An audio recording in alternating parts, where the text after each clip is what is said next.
Invocando a proteção de Deus, declaro aberta a sessão desta tarde e cumprimento os senhores advogados e partes, senhores servidores, senhora procuradora, e não havendo nenhuma objeção, declaro aprovada a ata da sessão anterior. Adio, sou eu o relator, o 72, porque há um outro recurso envolvendo as mesmas partes que eu gostaria de julgar conjuntamente. É o 72 da pauta geral. Apelante condomínio civil do Pantanal Shopping e apelada ou apelados Sebastiana Xavier Prado Santos e outros.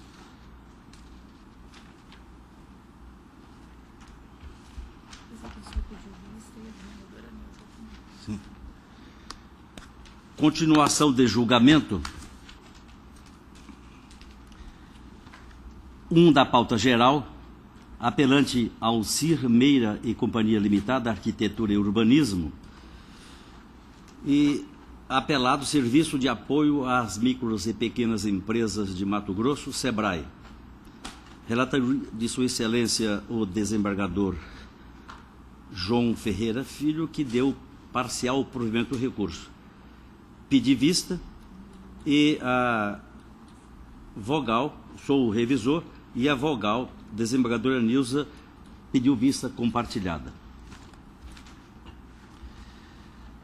Egregia Câmara, cuida-se de recurso de apelação civil deposto por Alcir Meira e CIA Limitada, Arquitetura e Urbanismo, e por Márcia Fernanda Maranhão e outros, em face da sentença que julgou procedente o pedido formulado pela parte autora, Serviço de Apoio às Micro e Pequenas Empresas de Mato Grosso, SEBRAE, nos autos da ação de ressarcimento de recursos, numeração que declino aqui, condenando as requeridas apelantes de maneira solidária ao pagamento de R$ 208.901,17, com juros de mora de 1% ao mês, a partir da citação, e correção monetária pelo INPC a partir do evento danoso. Eu estou fazendo esse pequeno relatório porque já tem essa é a segunda sessão após o pedido de vista, só para relembrarmos. A sentença acatou a tese de ocorrência de danos suportados pela autora apelada em razão de, aspas, mácula na elaboração do projeto do Centro de Convenções de Cuiabá, projeto este elaborado pelas requeridas apelantes, sendo no projeto e no refazimento de cobertura do prédio. O eminente relator, desembargador João Ferreira Filho, manifestou-se pela procedência parcial do apelo interposto pela empresa Alcir Meira e Companhia Limitada, apenas para que sejam deduzidos do valor fixado na sentença, aquele valor já declinado, R$ 208.901,17, o valor de R$ 53.797,29, uma vez que não restou demonstrado o pagamento pelo SEBRAE. Quanto ao apelo interposto por Márcia Fernanda Aranhão e outros, o relator manifestou-se pelo seu desprovimento. Na qualidade de revisor, e apesar desta circunstância, pedi vista dos autos para melhor análise da matéria. Pois bem, após a detida a análise dos autos, tem-se que, efetivamente, a sentença deve ser mantida parcialmente, conforme bem explanado pelo ilustre relator. Vê-se as folhas 328/334, que o SEBRAE contratou a empresa Alcir Meira e Companhia para a reformulação do projeto de construção do Centro de Eventos de Cuiabá. Isso resta bem claro pelo objeto constante da cláusula primeira do contrato. Aspas, o presente contrato objetiva a execução dos serviços de alteração do projeto executivo do Centro de Convenções de Cuiabá. Fecho aspas. E continuo. Ocorre que, por falhas de projeto, houve a necessidade de demolição dos pilares em razão de erro de cálculo. O erro de cálculo está demonstrado por prova pericial em razão da resposta ao quesito 3. Vejamos. Aspas.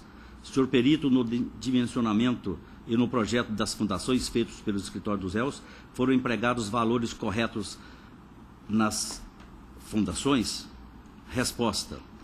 No dimensionamento dos pilares e fundações, os projetistas, para determinar as reações oriundas da cobertura metálica, elaborar um cálculo expedito e simplificado, e assim a estrutura de concreto foi projetada e executada. Deve-se observar que esse procedimento normalmente é utilizado para um pré-dimensionamento e como ponto de partida para cálculo mais refinado, não para projeto executivo.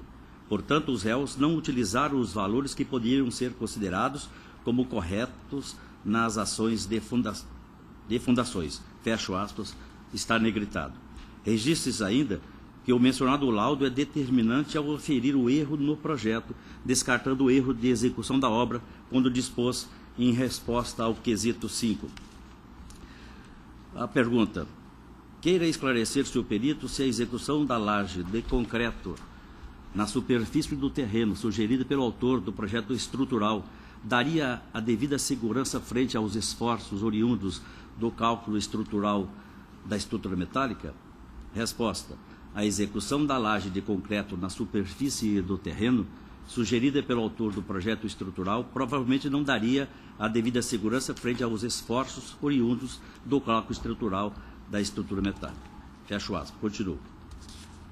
Assim, em virtude do erro de projeto, foi necessária a demolição dos pilares, o que foi procedido com o devido cuidado e baseado em laudo técnico de avaliação estrutural do edifício Centro de Eventos de Mato Grosso. Foi na cobertura, pilares e fundações.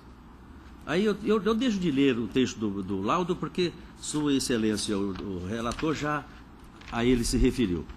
E, ao fim e ao cabo, eu estou dizendo que, por essas razões mínimas que eu trouxe, eu estou acompanhando o voto do relator. Como vota Vossa Excelência? Bem, verifiquei e acompanho o voto do relator, não tenho dúvida nenhuma.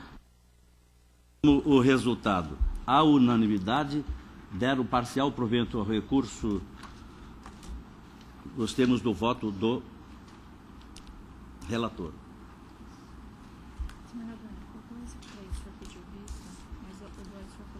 É sim.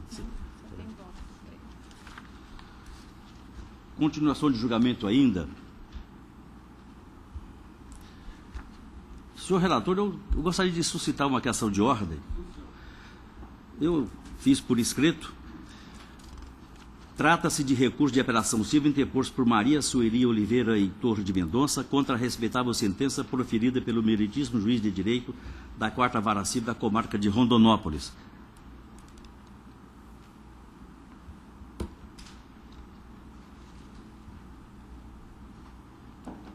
Que nos autos da ação declaratória número tal, aqui declinado, ajuizado em face da apelante por Érico Gundim de Moraes, ora apelado, que julgou parcialmente procedente o pedido para declarar a nulidade da escritura pública de compra firmado entre ela e a Sociedade Comercial Irmãos Celos Limitada e, por isso, da subsequente transcrição desta na matrícula cartorária respectiva, por entender que quem realmente comprara o imóvel for o apelado, ex-genro da apelante, recém-formado em medicina veterinária à época, tendo sido simulada a escritura em favor dela apenas para que fosse facilitada a obtenção de crédito para a conclusão das obras do Hospital Veterinário Shaolin, que ali se instalara.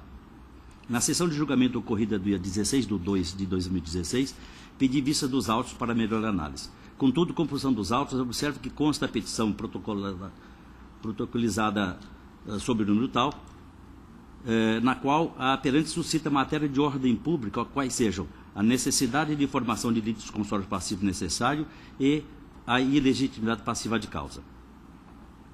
Defende a necessidade do litisconsórcio passivo necessário porque foi decretada que a escritura pública presente às folhas é nula por simulação e a Sociedade Comercial Irmãos Celos Limitada, que figura como vendedora na referida escritura, não é parte dos autos.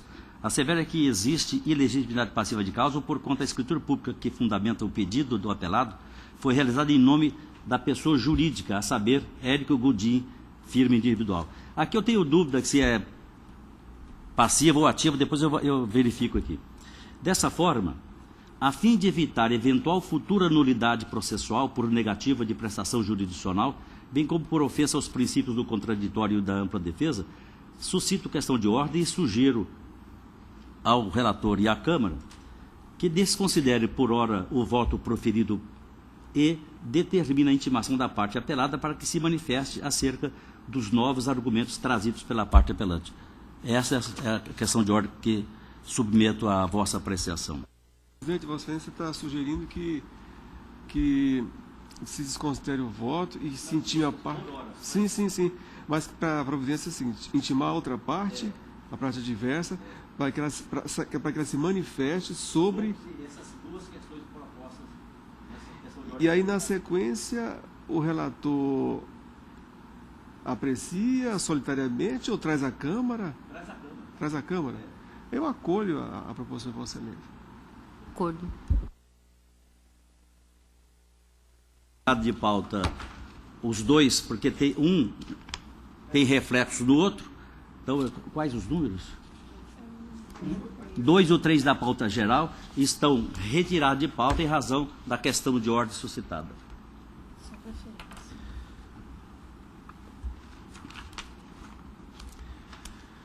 70 da pauta geral, pedido de preferência, sou eu o relator.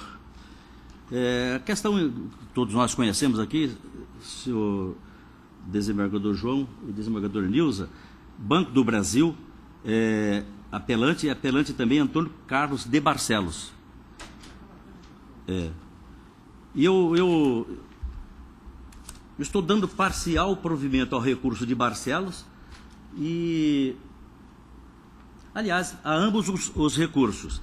Recurso de apelações cíveis, ação de arbitramento de honorários advocatícios, contrato de prestação de serviço, preliminar de carência de ação, matéria de mérito, contrato com previsão de remuneração exclusiva pela verba sucumbencial, rescisão unilateral e motivada pelo contratante, arbitramento, possibilidade, ofensa ao princípio da boa-fé, pedido de majoração dos honorários acolhido, arbitramento em consonância com o trabalho executado pelo causídico e com o valor da causa, obediência aos princípios da proporcionalidade e razoabilidade, juros de mora a partir da citação da ação de arbitramento, termo inicial da incidência da correção monetária, modificado pela data do arbitramento, recurso do Banco do Brasil parcialmente provido, assim como recurso de Antônio Carlos de Barcelos parcialmente provido.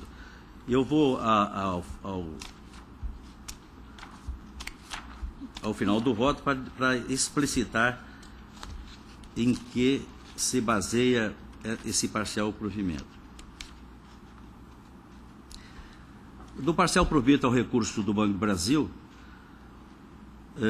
para condenar o Banco do Brasil ao pagamento, parcial provimento ao recurso interposto pelo Banco do Brasil e do parcial provimento ao recurso interposto por Antônio Carlos de Barcelos em relação a esse, condenar o Banco do Brasil ao pagamento de honorários advocatícios no valor de R$440 mil, corrigidos monetariamente a partir da data do arbitramento, mantendo-se a sentença quanto a esses tópicos. O que o Banco do Brasil também, numa das questões, ele pede que haja um pronunciamento a respeito da correção monetária.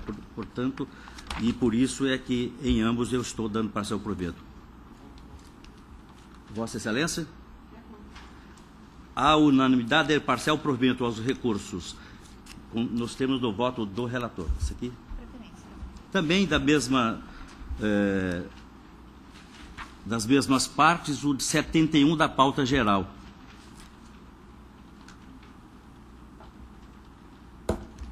A ambos eu dou parcial provimento também. Essa na mesma toada.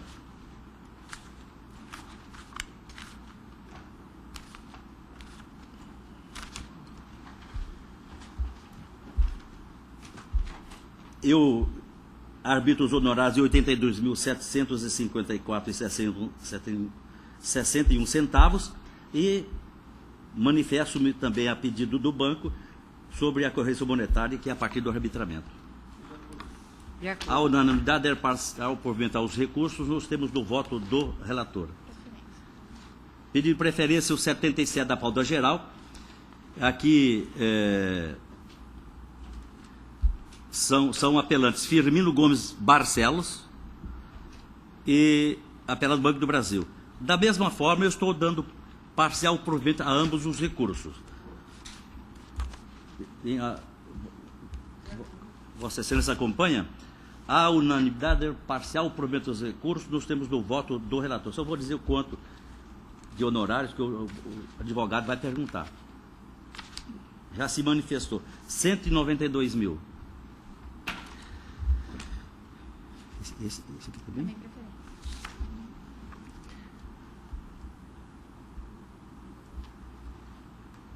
Aqui é o apelante, é o Banco do Brasil, é apelado Barcelos e Gomes e advogados associados. Eu estou dando parcial provimento ao recurso do banco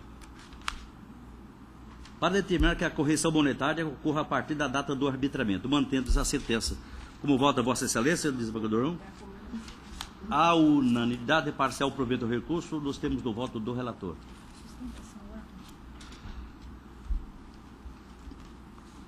Quem que...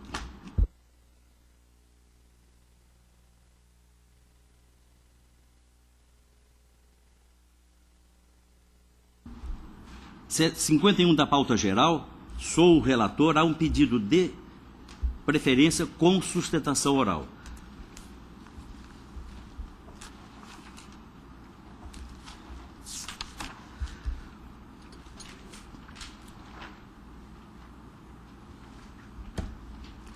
Trata-se de recurso de apelações interposto por Rafael Martins Rebeque, microempresa, e BV Financeira S.A., Crédito, Financiamento e Investimento, em face de sentença prolatada pelo juiz da 2ª Vara Civil da Comarca de Campo Verde, nos autos número tal, código número tal, ação de indenização por danos morais e materiais, proposta por Valmor de Oliveira Padilha, que julgou procedente a presente ação com no artigo 2691 do CPC para condenar as demandadas solidariamente a pagarem ao requerente a quantia de R$10 mil a título de indenização por danos morais e a importância de R$4.700 referente aos danos materiais, devendo os valores ser corrigidos monetariamente pelo NPC a partir do arbitramento, a teor da súmula 362 do STJ, acrescido de juros legais de 1% ao mês, a partir da data da citação, por se tratar de responsabilidade contratual. Por fim, condenou as demandadas ao pagamento das custas, despesas processuais e honorários advocatícios, nos termos do artigo 20, parágrafo 3º do CPC, foi fixado em 15%. Sustenta o primeiro apelante o desacerto da sentença ante a comprovação do efetivo conhecimento do apelado das características do veículo adquirido. Aduz que o apelado não realizou o pagamento da entrada do valor de R$14 mil, assim observa-se a má-fé do mesmo em aduzir que foi ludibriado, quando afirma que, apesar de estar pagando por um veículo Gol 1.6, lhe foi entregue um automóvel 1.0, vez que, repisa-se, as informações contidas no contrato de financiamento bancário correspondem ao bem efetivamente comercializado, sendo que o modelo foi equivocadamente alterado pelo funcionário da instituição financeira ré no momento de formalizar o respectivo processo, porquanto somente ele tinha acesso ao sistema onde era possível realizar tal alteração.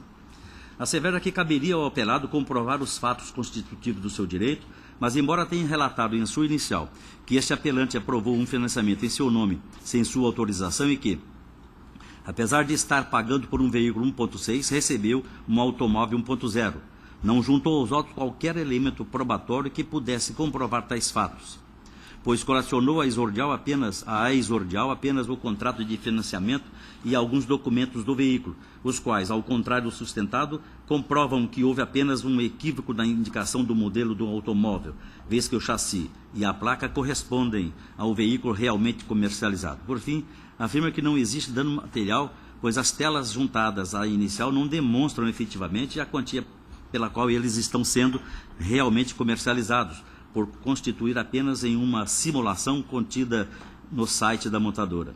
Ainda que a condenação por danos morais é exorbitante, eis que desconsiderou o fato de que este apelante se enquadra como microempresa e que, consequentemente, tal quantia revela ser uma penalidade extremamente exacerbada, pois, como comprovado, as folhas 137/138 corresponde à metade de seu capital social. Requer o provimento do recurso para reformar a sentença, julgando-se improcedente a ação originária e invertendo-se ônus sucumbenciais em favor deste apelante. Já o segundo apelante pugna preliminarmente pela ilegitimidade passiva eis que figurou nessa relação apenas como um meio de financiamento e aquisição do veículo em comento, não tendo qualquer responsabilidade quanto à transferência do veículo e registro da alienação fiduciária, as quais ficaram a cargo da parte autora, conforme item 15.1 e 24 do contrato. Assim, a perante não possui qualquer obrigação quanto à procedência, eventuais vícios do veículo ou de contratação, pois isso são responsabilidades do adquirente, ou seja, da parte autora. Requer a extinção do feito sem apreciação do mérito, no termos do artigo 267.6 do CPC. No mérito, alega quanto à ausência de responsabilidade da instituição financeira por vícios do bem dado a ela em garantia do pagamento de financiamento, eis que não forneceu o produto, entre aspas, automóvel, e se, com relação ao serviço que prestou, qual seja financiamento, não houve nenhuma reclamação por parte do consumidor, não pode vir a responder por vício do veículo, somente porque ofertou financiamento à parte autora para a aquisição do bem. Aduz que, no caso de se entender pelo cabimento de indenização por danos materiais e morais, o que, nos termos da fundamentação supra não se espera, requer-se seja afastada a responsabilidade da segunda ré por não configurar o caso subjúdice de solidariedade contratual ou legal. Dessa forma, qualquer responsabilização pelos alegados danos morais e materiais deve ser imputada a quem lhes deu causa, e que, no caso, foi a segunda ré, Rafael Martins Ribeck, microempresa. Assevera que o autor sempre teve prévia ciência do veículo que estava adquirindo da primeira ré. Dessa forma, requer sejam julgados improcedentes os pedidos da parte autora, reformando-se a sentença, ainda a necessária redução do quanto arbitrado. As contrarrazões foram apresentadas, pugnando... Eu estou lendo assim por alto para que nós tenhamos mais tempo. As contrarrazões foram apresentadas das folhas, pugnando pelo afastamento da plenidade e legitimidade da instituição financeira e mantido o valor dos danos morais. É o relatório. Vossa Excelência tem o prazo regimental para a vossa manifestação.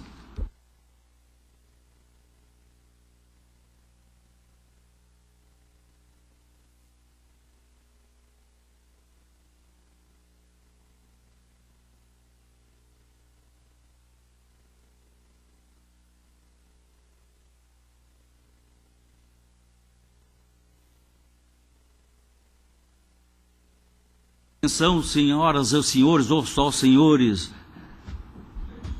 técnico do som, ligue aí. Boa tarde, novamente cumprimento todos os presentes. Como bem relatou o nobre relator, o presente caso trata-se de uma ação indenizatória proposta pelo apelado em face das apelantes, alegando que adquiriu um veículo da apelante Ativa Automóveis Rafael Martins Ribeck ME, o qual foi financiado pela apelante BV Financeira no ano de 2010, e que ele mesmo confessa que após o pagamento de 21 parcelas mensais do financiamento, por passar por dificuldades financeiras, resolveu pedir uma cópia do contrato de financiamento à instituição financeira, a qual ele forneceu prontamente. Alega que, ao receber a cópia, constatou que o veículo que consta nesse contrato de financiamento era um veículo Gol 1.6 e que se entendeu ser ludibriado porque estava com o veículo Gol, havia recebido um veículo Gol 1.0. A situação é essa. Ele alega, além disso, que apenas havia passado sobre a loja Ativa Automóveis, demonstrando interesse na aquisição de veículos, mas não havia fornecido qualquer documento e tendo sido surpreendido com o financiamento aprovado em seu nome. Mas como foi demonstrado nas razões recursais e consta até no próprio relatório do doutor relator, ele assinou diversos documentos, forneceu seus dados pessoais, renda, empregador, documentos pessoais todos. Então, só para considerar que faltou com a fidelidade necessária às alegações apresentadas na inicial. O que eu gostaria só de ressaltar são pequenos pontos. O contrato que ele alega que comprova que ele pagou por um veículo 1.6 e recebeu um veículo 1.0, é claro, ao discriminar que apenas o modelo do veículo foi equivocadamente lançado, vez que o chassi e o número da placa correspondem efetivamente ao veículo entregue a ele, o que se comprova até pelo próprio documento que ele juntou inicial. O documento do próprio veículo, onde o número de chassi e a placa constam o mesmo, que está lá. Essa situação dos 14 mil de entrada, provavelmente pelo mero equívoco da financeira, o valor do veículo subiu, o valor financiado sempre foi o mesmo que está financiado, 14 mil de entrada foi contestado, apresentado em contestação que não foi efetivamente pago, O autor não impugnou essa alegação e também não juntou um comprovante de pagamento dos 14 mil. O que eu gostaria só de ressaltar também é que essa ação foi proposta após 28 meses da aquisição do veículo. O autor, o apelado, ele é um mecânico. Se ele realmente tivesse vistoriado um veículo 1.6, financiado um veículo 1.6 e recebido um veículo 1.0, como que um mecânico, depois de 28 meses, não teria conhecimento disso? Se ele vistoriou 1.6, adquiriu 1.6, efetivamente como ele alega, né? E recebeu 1.0, qualquer pessoa seria capaz de alegar isso. Fora essa situação dele ser mecânico, ele mesmo, em sua declaração de imposto de renda, que ele juntou aos autos para poder comprovar sua incapacidade financeira, consta a informação de que a aquisição de um veículo 1.0. Ele declarou no seu imposto de renda a aquisição do veículo Gol 1.0 e declarou o valor da aquisição. Fora isso, ele juntou aos autos umas telas de simulação, dizendo que como ele adquiriu um veículo 1.6 e recebeu um veículo 1.0, ele faria jus ao recebimento dessa diferença. De um valor 1.0 vale, supondo, não me lembro o valor correto, 20 mil, e o valor de 1.6 valeria 24.700. Pede a diferença desse valor. Só que ele não junta algum documento comprobatório que realmente é comercializado naquele valor. Então, em suma é isso. Eu gostaria só de ressaltar que ele é mecânico, que se ele tivesse, não parece crível que se ele tivesse vistoriado um veículo 1.6, porque qualquer pessoa que saísse, vistoriou um veículo 1.6, financiou um veículo 1.6 e sai com um veículo 1.0 da concessionária, ou de uma garagem de carro, uma pequena empresa que nem essa aqui, ele facilmente já constataria a diferença. Fora isso, consta no contrato de financiamento o chassi e a placa do veículo efetivamente entregue a ele. O que houve foi um mero equívoco na formalização. É o que se pede ao provimento do recurso, julgando-se improcedente a sentença monocrática. A ação. Obrigado, Excelência. Preliminar de identidade passiva arguída pela instituição financeira. O banco réu alega a sua ilegitimidade para figurar no polo passivo da demanda sob o argumento de que não é responsável por qualquer vício no negócio jurídico firmado entre o apelado do autor e o primeiro réu. A toda evidência, o contrato de financiamento de veículo firmado com o banco réu é acessório ao contrato de compra e venda do bem, de forma que a invalidade do negócio jurídico principal implica a do acessório. Afinal, a devolução por supostos materiais de um contrato supostamente realizado por má fé do consumidor ao consumidor afetará a garantia que a instituição financeira tem no contrato de financiamento com a alienação judiciária. Então, eu com base nisso, eu estou rejeitando a preliminar. No mérito, pois bem, da análise dos autos, entendo, aqui eu tenho o primeiro parágrafo que eu faço referência a tudo aquilo que nós já fizemos. Pois bem, da análise dos autos, entendo que os apelos não merecem provimento. No presente caso, pode verificar-se que realmente restou comprovado nos autos que o autor pagou por um tipo de motor de veículo, porém ele foi entregue outro. Transcreve a respeitável sentença. Eu trago a sentença nesse sentido, eu deixo de fazer a leitura para otimizarmos o nosso tempo. E continuo. Nesse contexto, não prospera argumento da apelante pelo qual da ocorrência de efetivo conhecimento do apelado das características do veículo com o nexo de causalidade. Isso porque, sob a égide do Código de Defesa do Consumidor, as excludentes de responsabilidade estão presentes no parágrafo 3º do artigo 14 do CDC, quais sejam inexistência do defeito, a culpa exclusiva do consumidor do terceiro. Portanto, resta caracterizado a responsabilidade das requeridas pela falha do serviço, vez que foi entregue veículo diverso ao contratado. Ademais, o valor do bem descrito na cláusula 4.2 do referido contrato de folhas 24/25 é bem alto e diverso para se financiar um veículo 1.0 que tem custo bem inferior. Assim, o apelado, ora consumidor, não pode arcar com os prejuízos pela negligência praticada pelas partes apelantes, sendo que este pagou por veículo mais caro, diverso do que lhe foi repassado. Desta forma, a situação trazida pelas apelantes não se enquadram nas hipóteses elencadas e tampouco na excludente prevista no artigo 188.1 do Código Civil. Sobre o tema trago julgado e que deixo fazer a leitura, mas se refere a essa circunstância. Caracterizado, portanto, está o ato ilícito praticado pelos apelantes, não se reconhecendo eventual exercício regular de direito ou causa excludente de sua responsabilidade civil ou mesmo culpa da autora, aplicável, no caso, o artigo 14, parágrafo 1º do CDC, e não o seu parágrafo 3º, de modo que o dever de indenizar está presente diante do dano moral ocorrido, mesmo à luz da legislação comum, Código Civil, artigo 186, dada a falta de diligência do réu amplamente caracterizado nos autos. Nesse contexto, esclareço que as pessoas jurídicas de direito privado, prestadoras de serviço público, respondem objetivamente pelos danos advindos de sua atividade, bastando, portanto, a comprovação do nexo causal entre o fato lesivo e o dano, sem necessidade de demonstração de culpa. Ainda os apelantes não fazem qualquer prova do alegado, o que seria de seu mistério, o artigo 3332 do CPC que estabelece. Aí não faço a leitura por desnecessário. Assim, caberia aos apelantes apresentarem fatos que impedissem, modificassem ou até mesmo extinguissem o direito do autor apelado, e desse mistério os mesmos não se desenrumbiram. Com tais circunstâncias, não há que se falar em ausência de responsabilidade dos mesmos, tendo em vista as divergências da característica dos veículos, que é 1.6 e 1.0, sendo imperioso o dever de indenizar, tanto pela falta de prestação do serviço, que competiu a ambos, quanto as suas responsabilidades. Trago de jurisprudência nesse sentido.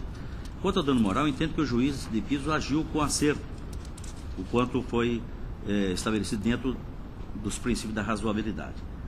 Não é demais ressaltar que o valor indenizatório devido ao dano moral tem dupla função: compensatória em relação ao dano sofrido e penalizadora pela conduta negligente do agente causador. Portanto, considerando o grau de responsabilidade das apelantes frente ao dano causado e o mal moral sofrido, entendo que deve ser mantida a condenação de 10 mil, não merecendo ser minorado, pois obedeceu os princípios da proporcionalidade e da razoabilidade. Já com relação aos danos materiais, esses também merecem ser mantidos.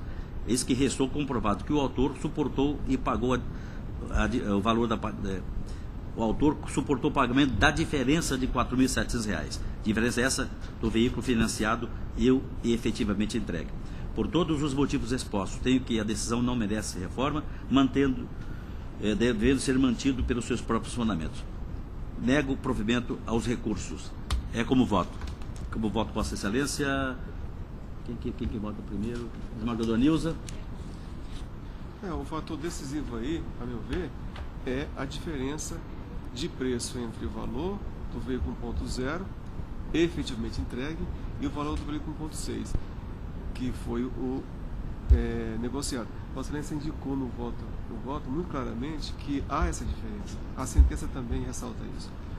Outro ponto de vista, ele foi ludibriado, foi enganado. O dano moral é patente. Eu voto com Vossa Excelência. Unanimidade, desprover os recursos, nós temos do voto do relator. Pedido de preferência, o Ministério Público atua. 8 da pauta geral. O parecer, senhora procuradora, é pelo parcial provimento. Eu ratifico, Excelência. Agravo do instrumento, ação de revisão de alimentos, decisão que fixou alimentos provisórios em 25% sobre o rendimento líquido, readequação em face do binômio necessidade-possibilidade, redução para 20% sobre o rendimento líquido, decisão parcialmente reformada, recurso parcialmente provido. É como voto. A unanimidade der o parcial provimento do recurso, nós temos do voto do relator e em consonância com o parecer ministerial. 9 da pauta geral, senhora procuradora, o parecer pelo provimento. Eu ratifico também.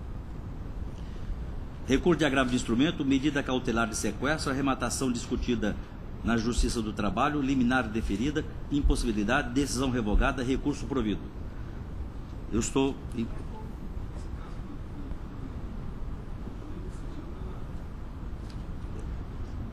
Discutida a arrematação de imóvel no âmbito da Justiça do Trabalho e determinada que o agravante permanecesse como depositário do imóvel, despropositada a concessão de liminar em medida cautelar de sequestro, conferindo ao síndico a condição de fiel depositário do imóvel.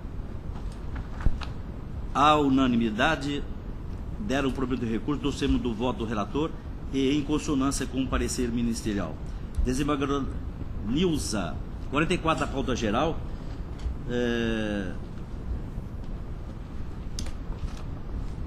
Só pedido de preferência. pela apelante Cooperativa de Crédito de Livre Admissão de Associado Sicredi Sul. Também há um apelante José Luiz Soares de Mendonça, apelados os mesmos. Trata-se de recurso de apelação interposto por Cooperativa de Crédito de Livre Admissão de Associados Sicredi Sul e José Luiz Soares de Mendonça, de sentença de improcedência de pedidos deduzidos em embargos monitórios e procedência do pedido deduzido na ação monitória proposta pela primeira apelante em face do segundo, com condenação deste último, beneficiário da assistência judiciária gratuita, ao pagamento do valor de R$ 19.157,53, corrigido monetariamente pelo INPC, a partir do ajuizamento da ação e acrescido de juros de mora a partir da citação, além da condenação nos ônus da sucumbência, com honorários fixados em 15% do valor atualizado do débito. A Cooperativa de Crédito de Livre Admissão de Associados Sicredi Sul sustenta que a sentença merece reforma na parte que deferiu os benefícios da gratuidade e da justiça. O embargante mentiu para tentar ludibriar o juízo. Ele tem patrimônio demonstrado nos autos no valor de R$ 5 milhões. O deferimento foi totalmente equivocado. Ao final, requer a reforma da decisão para que seja indeferido o pedido de gratuidade e ainda para que seja ele condenado ao pagamento do décuplo das custas processuais nos termos do artigo 4º, parágrafo 1º da Lei 1.060 de 50. Em contrarrazão, José Luiz Soares de Mendonça requer o desprovimento do recurso e, em recurso próprio, levanta a preliminar de cesseamento de defesa por ter a meritíssima juíza conhecido diretamente do pedido sem lhe oportunizar a produção de prova pericial. O contrato de abertura de crédito de cheque especial, acompanhado de extrato de conta corrente com saldo devedor, foi considerado suficiente para aparelhar a ação monitória. Ocorre que o limite da conta ou do cheque especial não foi utilizado. Outros aspectos justificam a prova pericial. Um débito de R$ 2.937,17, contratado a juros de 72%, alcance a vultuosa quantia de R$ 19.157,53. A taxa efetivamente aplicada não coincide com a taxa contratada, os critérios de evolução da dívida não foram detalhados, o débito tem origem em lançamento unilateral da instituição financeira, daí a necessidade de perícia ou análise contábil. No mérito, repete os argumentos, supre e acrescenta, tomou empréstimo para liquidar suas dívidas com a autora embargada. A ação monitória deve amparar-se em prova escrita com autorização de lançamento em conta corrente. Questionou a ilegalidade dos encargos, a que ser observado o artigo 1102 do CPC. A origem da dívida não está clara e não foi demonstrada, não utilizou o limite do cheque especial. Ao final, requer o provimento do recurso e a baixa dos autos ao juízo de origem para realização da perícia contábil judicial ou a reforma da decisão via improcedência dos pedidos deduzidos na ação monitória e procedência daqueles constantes dos embargos monitórios. Em contrarrazões, a Cooperativa de Crédito de Livre Admissão de Associados Sicredi Sul refuta os argumentos do apelante embargante, questiona a negativa de vigência ao artigo 330, inciso 1 do CPC e requer o desprovimento do recurso de José Luiz Soares de Mendonça. É o relatório.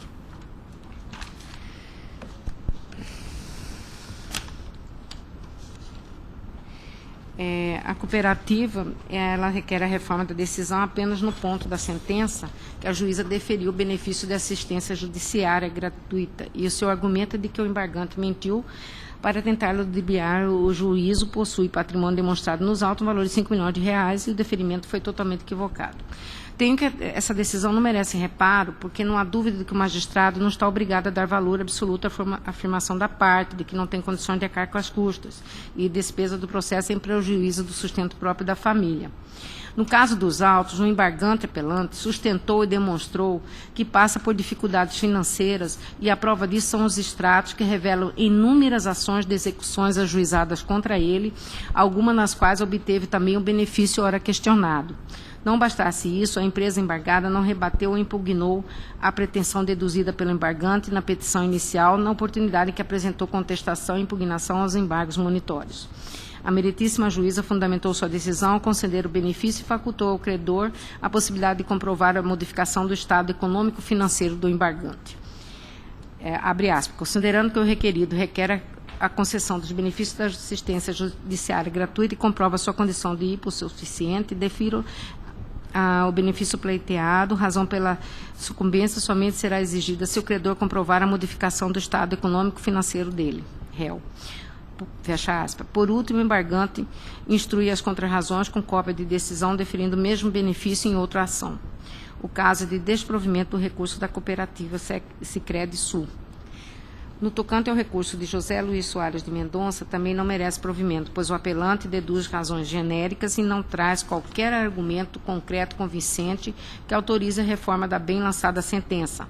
A preliminar licenciamento de defesa confunde-se com mérito e as alegações do embargante apelante, deduzidas tanto na preliminar como nas razões de mérito, estão em confronto com a jurisprudência dominante do STJ, que, em caso da espécie, reconhece que cabe ao julgador, destinatário da prova, aferir, se o caso comporta o julgamento antecipado da lide. A tese recursal no ponto está em confronto com a jurisprudência dominante do STJ. No mesmo sentido, eu citei vários julgados, que vou poupá-los da leitura do STJ. Logo, não há de se falar em cerceamento de defesa, pois não houve demonstração de forma concreta, específica e cabal da abusividade das cláusulas contratuais questionadas e o embargante, na verdade, lançou mal de razões e tese genérica para sustentar a aplicabilidade do CDC e as abusividades alegadas. De ver-se que, por exemplo, no que tange ao juros remuneratório, a posição do STJ é clara. Abre aspas, a alteração da taxa de juros remuneratórios pactuada em mútuo bancário depende da demonstração cabal de sua abusividade em relação à taxa média do mercado. Agravo regimental provido da relatoria do ministro João Otávio de Noronha, julgado dia 22/6/2010. Ante o exposto, o meu voto é no sentido de negar provimento aos recursos e mantendo a decisão pelos seus próprios fundamentos. É como eu voto. Eu estou de acordo, à unanimidade, desprover o recurso dos termos do voto da relatora. Desembargadora Nilza, apenas pedido de preferência pela parte agravada, é o 4 da pauta geral. Agravante comercial de cereais Norte e Sul do Brasil, agravado valor empreendimentos e participações limitadas. Eu vou ler a emenda, se for houver necessidade, eu leio o voto. Por favor. Agravo de instrumento, ação monitória, cheque, devolução por insuficiência de fundos, título de crédito autônomo, literal e abstrato, inexistência de comprovação de dolo ou outro vício no ato de sua emissão, formação do litisconsórcio passivo desnecessário, suspensão da inscrição do nome da agravante em cadastro de proteção ao crédito, ausência de requisito previsto no artigo 273 do CPC, manutenção da decisão agravada, recurso desprovido. Voto correto.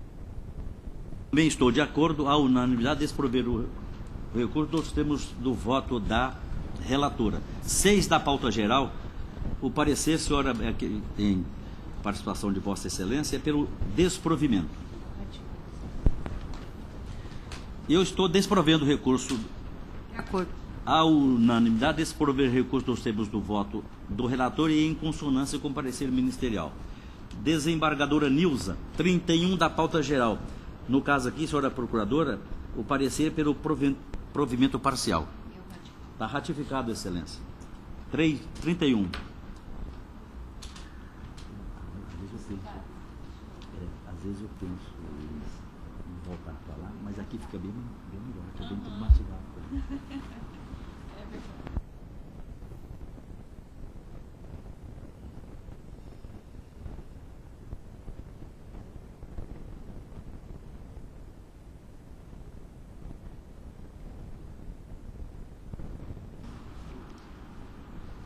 Apelante Instituição Adventista Central Brasileira de Educação e Assistência Social e apelado Y.V.R.F. representado por sua mãe Joilce Keller Silva Rocha. Eu estou acompanhando o parecer da Procuradoria. Apelação civil, indenização por danos morais, acidente nas dependências do estabelecimento educacional, dever de vigilância, responsabilidade objetiva, dano inexo causal comprovado, indenização mantida, quanto minorado, juros e correção monetária, recurso parcialmente provido. De acordo? Eu também estou de acordo. À unanimidade, deram parcial provimento e recurso nos termos do voto da relatora e em consonância com o parecer ministerial. Os 50 da pauta geral de minha relatoria, o parecer aqui pela rejeição da preliminar e no mérito pelo desprovimento, senhora procuradora. E eu estou acolhendo ambos os pareceres, isto é, o mesmo parecer, mas em duas vertentes, rejeitando a preliminar e desprovendo o recurso. Nilza, de acordo? À unanimidade, desprover o recurso, nós temos do voto do relator e em consonância com o parecer ministerial. 57 da pauta geral, sou o relator e o parecer é pelo desprovimento. Eu aqui nesse caso, não estou propriamente divergindo, assim, mas é que eu não estou conhecendo do recurso. Recurso de apelação, ação de obrigação de fazer, preliminar ex officio, ofensa ao princípio da dialeticidade, ausência de impugnação aos fundamentos da sentença, recurso não conhecido. De acordo? A unanimidade não conhecer do recurso, nós temos do voto do relator e, nesse caso, em dissonância com o parecer. Agradeço a presença de Vossa Excelência, isto é, a participação de Vossa Excelência, a presença poderá continuar se o desejar. Mas terminou.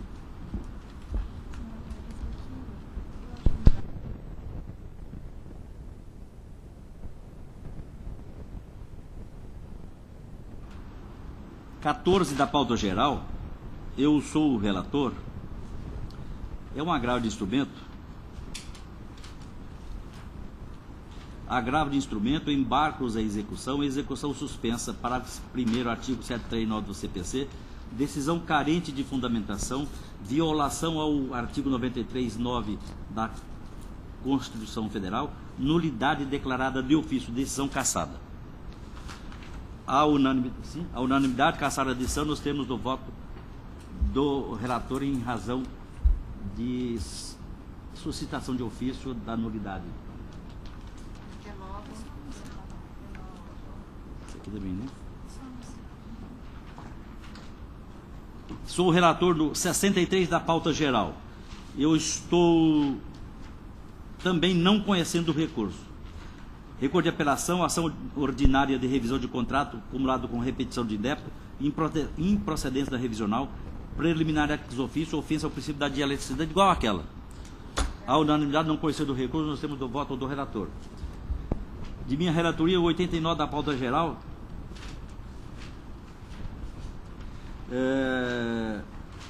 eu estou acolhendo a preliminar de cerceamento de defesa e anulando a sentença para o retorno dos autos para prosseguimento.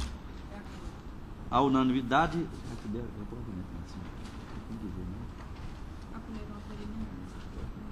A unanimidade acolher a preliminar de cerceamento de defesa, anular a decisão para o retorno dos autos ao juízo de origem. Recursos parcialmente providos, 54, 62, 80, 83 e 85.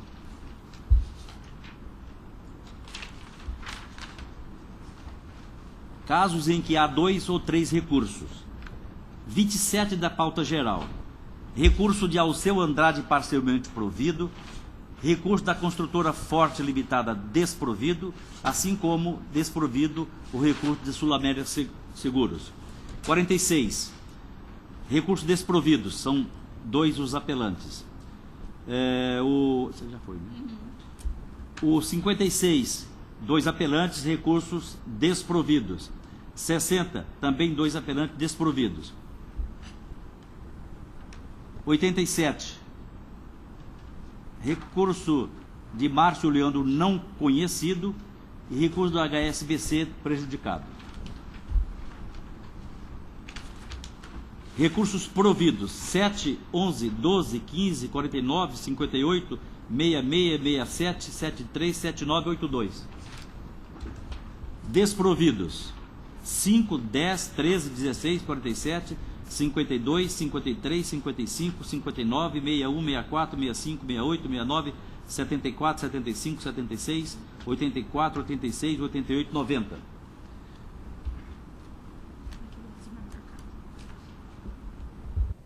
Eu recebi uma ligação de Sua Excelência, o desembargador Carlos Alberto, dizendo que da impossibilidade de comparecer no início, que ele compareceria mais tarde. Como eu disse a ele que se nós terminássemos antes, eu adiaria, é isso que eu estou fazendo. Adiado o 81 da pauta geral. Vossa Excelência?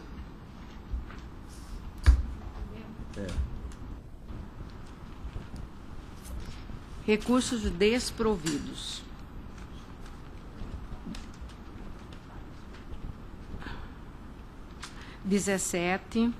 Desprovidos. 17, 20, 21, 23, 25, 26, 28, 34, 35, 37, 38, 39, 40, 43. Providos. 18, 19, 22, 41, 48.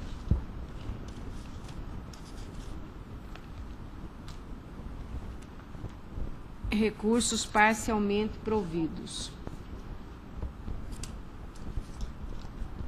29, 30, 32, 36, 42 e 45. Recurso da pauta 24, desprovido o recurso da BV Financeira e parcial provimento do recurso de Antônio Luciano Tavares Filho. Esgotamos a pauta geral. Serão considerados os votos lançados pelos relatores nas pautas complementares, que dizem respeito a embargo de declaração e agravos regimentais. Agradeço a presença das senhoras servidoras, do senhor servidor, que a gente não pode esquecer. E dia 30, não, dia 2, né? Nossa próxima? Dia 1º de março. Dia 1º de março, a próxima sessão.